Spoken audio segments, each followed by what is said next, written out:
Welcome to Structural Modeling Made Simple. In this section, you'll learn how to model, apply loads, analyze, and design a concrete dome using Prokon. We'll start by setting up the dome geometry and inputting structural parameters. Next, we'll apply loads, such as self-weight and environmental forces, and analyze the dome's behavior under these conditions. Finally, we'll guide you through selecting reinforcement, optimizing the design, and interpreting results to ensure safety and durability. By the end, you'll have a solid grasp of dome modeling and design essentials using Prokon. We'll be using Prokon 5.2 for this tutorial. If you don't have the program, you can visit the official Prokon website to download a copy, or follow the provided link to access the download page. After opening Prokon, navigate to the CAD and Detailing program to access the Pads window. In the Pads environment, we'll start by creating a draft drawing of the dome for design. If you're new to Pads, consider reviewing our previous presentations to get comfortable with the interface. Alternatively, you can draft the design in another CAD program and import it into Prokon for further modeling. For our dome, we'll assume a radius of 2.7 meters, or 2,700 millimeters, though you may select any radius that suits your design. Start by drawing a circle with this radius, then subdivide it into smaller segments known as shell elements. In finite element modeling, shell elements allow us to break down a larger structure into smaller, manageable parts, making it easier for the program to analyze and design each component accurately. To proceed, we'll delete the circle and replace it with a series of joined straight lines that approximate the shape of a circle. This way, we retain the essential geometry and behavior of a dome structure while ensuring it's composed of finite elements for accurate analysis and design. As you'll notice, we've begun by subdividing from the center of the circle. Next, we'll create a perpendicular set of subdivisions to complete the grid. It's important to understand that in finite element modeling, we work with finite elements, which must be straight lines rather than curves. Curves have infinite characteristics, unlike straight lines, which are finite and manageable in the model. The next step is to export the template you've created to the Frame Analysis window. To do this, use the Macro Generate tool by typing MG. This will direct you to the corresponding window where you need to select Shell Horizontal. Ensure that you choose the center of the circle as the origin of the dome.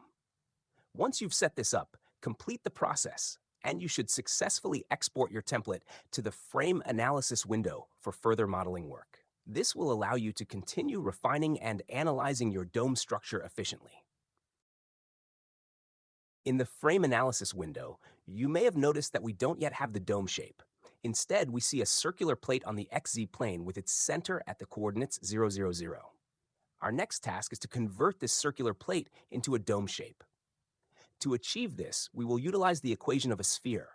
The equation for a sphere centered at the origin is x squared plus y squared plus z squared equals r squared, where r is the radius of the sphere, or dome in our case.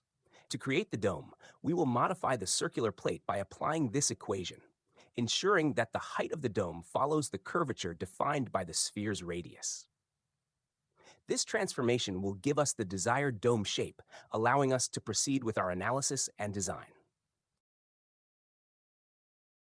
Now, we'll access the nodal database, which provides the coordinates of the circular plate.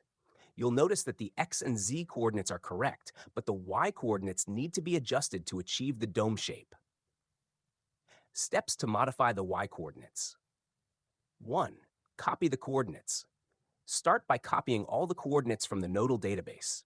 This will give you a complete list of the x, y, and z values for the points on the circular plate. 2. Apply the sphere equation. We will now use the sphere equation to adjust the y coordinates. Recall the equation of a sphere centered at the origin, x squared plus y2 plus z2 equals r squared. Rearranging this for y, we get y equals r squared minus x squared minus z squared, where r is the radius of the dome, in our case 2.7 meters or 2,700 millimeters. 3. Calculate new y coordinates. For each point in your copied coordinates, substitute the x and z coordinates into the rearranged sphere equation. Calculate the corresponding y value using the formula above. 4. Replace y coordinates. Once you have the new y values, replace the original y coordinates in your list with these calculated values. 5. Update the nodal database. Finally, update the nodal database in Prokon with the new coordinates. This adjustment will transform your circular plate into the desired dome shape. By following these steps, you'll create a model that accurately reflects the geometry of a dome, allowing for proper analysis and design in the subsequent phases of your project.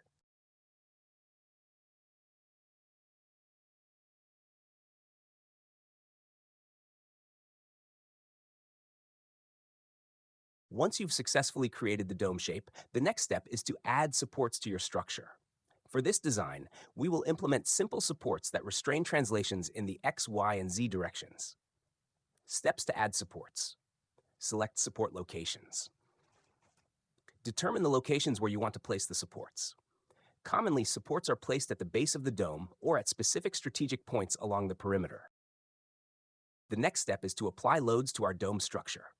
Proper loading is crucial for analyzing the dome's performance and ensuring its safety and stability under various conditions.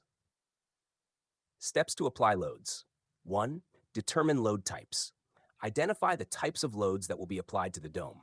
Common loads include self-weight, the weight of the dome itself, calculated based on its material density and geometry. Live loads, temporary loads that may be applied, such as occupancy loads or equipment. Wind loads, forces exerted by wind pressure, which can significantly impact the dome's stability. Seismic loads, forces resulting from seismic activity, if applicable to your design location. 2. Access the Load Application tool. In Prokon, navigate to the section for applying loads. This is usually found in the Analysis or Load Options menu. 3. Add self-weight. Select the option to apply self-weight to the dome. This is typically a default feature, and you may need to specify the material properties if they are not already set. 4. Apply live loads. Choose the areas where live loads will be applied, such as the top surface of the dome. Input the magnitude of the live loads based on your design criteria. 5. Apply wind loads. Define the wind load conditions, including the direction and magnitude. Prokon may allow you to specify load cases based on local codes or standards. 6. Apply seismic loads, if applicable. If your design requires consideration of seismic forces, apply these loads based on the relevant seismic design parameters for your region. 7. Review and adjust loads. After applying the loads, review the load configuration to ensure that all necessary loads are included and accurately represented. 8. Save your model. Once the loads have been applied, save your model to secure your progress. By following these steps, you will have successfully added the necessary loads to your dome structure, allowing for a comprehensive analysis of its behavior under various conditions in the next phases of your project. After applying the various loads to your dome structure, the next step is to run the analysis and examine the resulting stresses. Here's a summary of the process. 1. Access the Analysis tool. Navigate to the Analysis section of Prokon. 2. Select Analysis. Choose between static or dynamic analysis based on your needs. 3. Set analysis parameters. Configure necessary parameters, including load combinations. 4. Run the analysis. Initiate the analysis to compute the dome's response to the applied loads.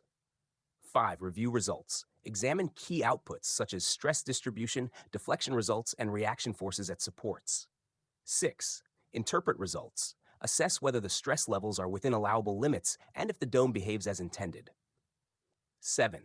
Document findings. Take notes and screenshots of important results for reference.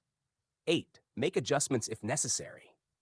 Modify the design based on the analysis results and rerun the analysis as needed. 9. Save your model. Ensure to save your model to preserve all changes and results. By completing these steps, you'll gain valuable insights into your dome's performance under loads, guiding further design decisions to ensure safety and efficiency.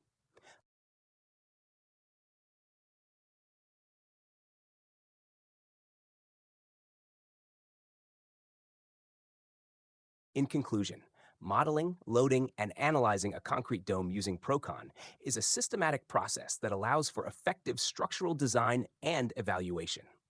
By following the outlined steps, creating the dome shape, applying appropriate supports and loads, and running a thorough analysis, you can gain critical insights into the structural behavior of your design. This analysis not only helps identify potential stress points and deflections, but also ensures that the dome meets safety standards and performance criteria. If necessary adjustments are made based on the analysis results, you can optimize your design for both functionality and safety. Ultimately, mastering this process will enhance your proficiency in structural modeling and analysis, equipping you with the skills to tackle complex engineering challenges with confidence. If you found this information helpful and would like to learn more about structural modeling and analysis, please subscribe to our channel for additional insights, tutorials, and updates. Your support helps us create more valuable content for you. We appreciate your engagement and look forward to sharing more with you soon.